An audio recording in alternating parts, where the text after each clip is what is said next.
Hello and good day.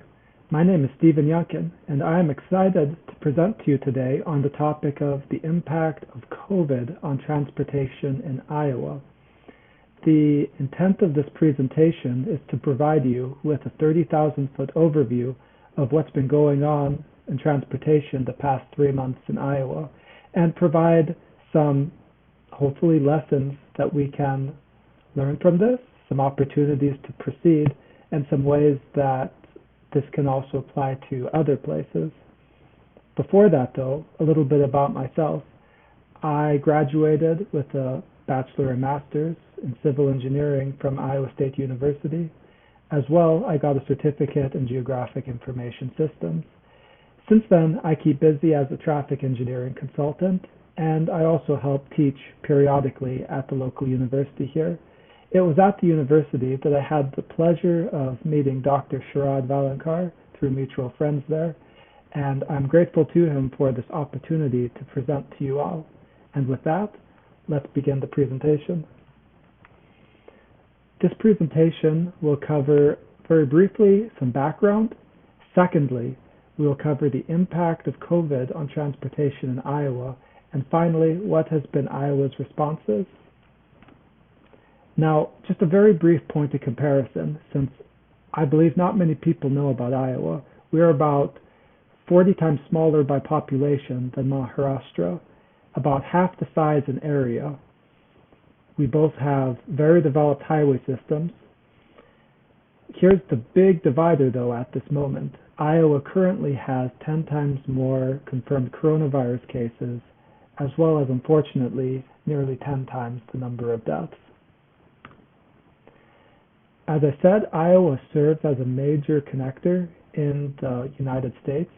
That black box in the middle there is approximately where Iowa is, and we serve as a major arterial from the industrial Midwest to the growing and booming South and Western United States. So a very brief timeline of what's been going on here in Iowa.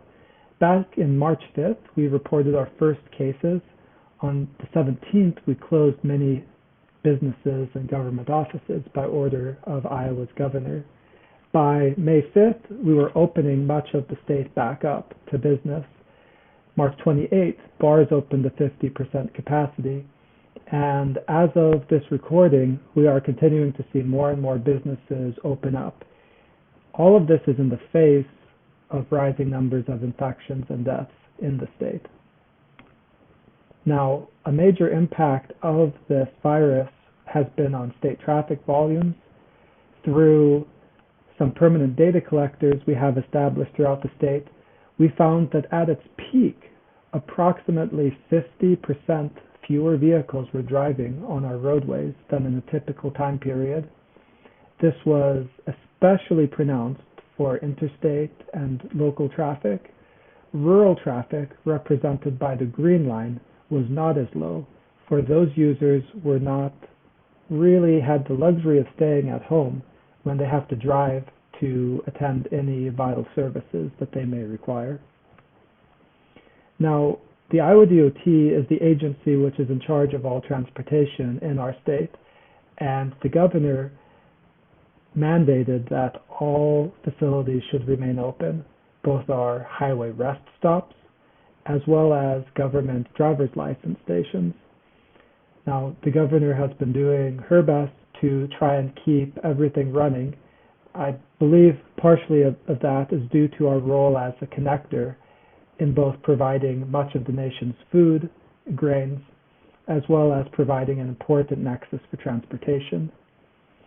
Now, the DOT staff has had to work remotely, and construction inspectors do need to require social distancing guidelines.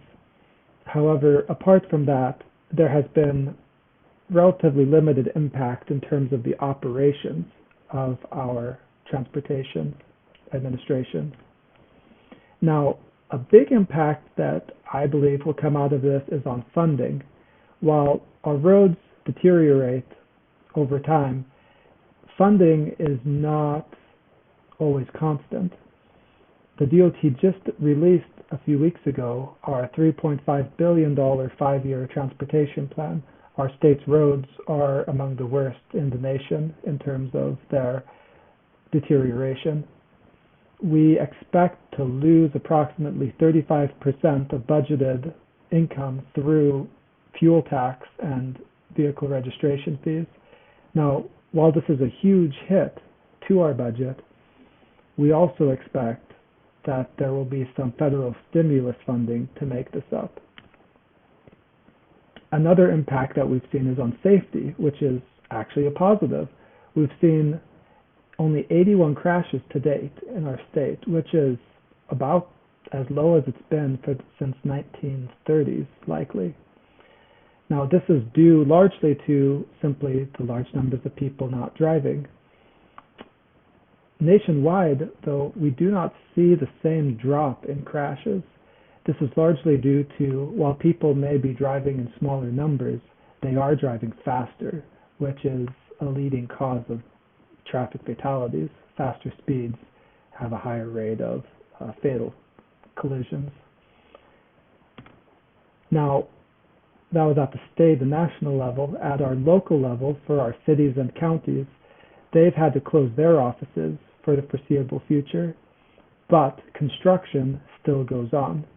This has actually been a really excellent time for construction due to the lack of traffic, and also, it's just been great. Many cities have been closing their streets as well to try and reduce what we were seeing with rates of traffic fatalities staying the same or going up. By closing streets, there's two benefits here. The first is people can slow down because there's more people driving on fewer roadways. And secondly, bicyclists and pedestrians can exercise greater amounts of social distancing. This has been really a phenomenal experience, I believe, and could have long-term impacts for how do people in our country view the roadways. Historically, we've been looking at the road is king, but maybe now that people can taste what it's like to go without driving, it's very likely we could move to other modes of transportation. Now, as a private consultant, we've had many of our staff to work from home. We've also had some projects delayed or have been impacted due to we can't collect reliable baseline traffic data. A major project in our capital has been delayed because of this. Additionally, many of our clients will likely have difficulty paying for their work due to a shortfall in projected property taxes. Now, this is not the worst thing that's happened from this virus is we don't get paid, but it is something that we are following closely. Now, while there are many challenges to this, there are also opportunities that we believe. We are expecting some stimulus funding coming from the government. Frankly, this is long overdue. Our country has been about 30 years without a really comprehensive transportation plan. So in order to get the overhaul we need, this crisis is likely one of the best things to do it. In the events of these sorts of economic challenges, the government often likes to provide stimulus. And with our federal spending expiring in September, we are expecting to see hopefully a major boost to that to try and replace some of our really deteriorating infrastructure. As well, we hope that there will be a drop in construction costs. In Iowa, for instance, it increased last year 20% from the previous year. This year, maybe it'll be less due to lower costs for transportation, due to fuel, as well as lower labor costs due to a greater availability of labor. Both these combined could mean that the next several years could be a very, very strong time for transportation design and construction, which is exciting for us. With that, I'd like to wrap up my presentation. In conclusion, we are seeing that this virus presents opportunities for us to reevaluate the ways that we travel and use pedestrians, bicycles. It also presents opportunities for us to rebuild our infrastructure, which has been deteriorating over a long period of time. If you have any questions, please feel free to reach out to me at this email address. Thank you for your time and have a nice day.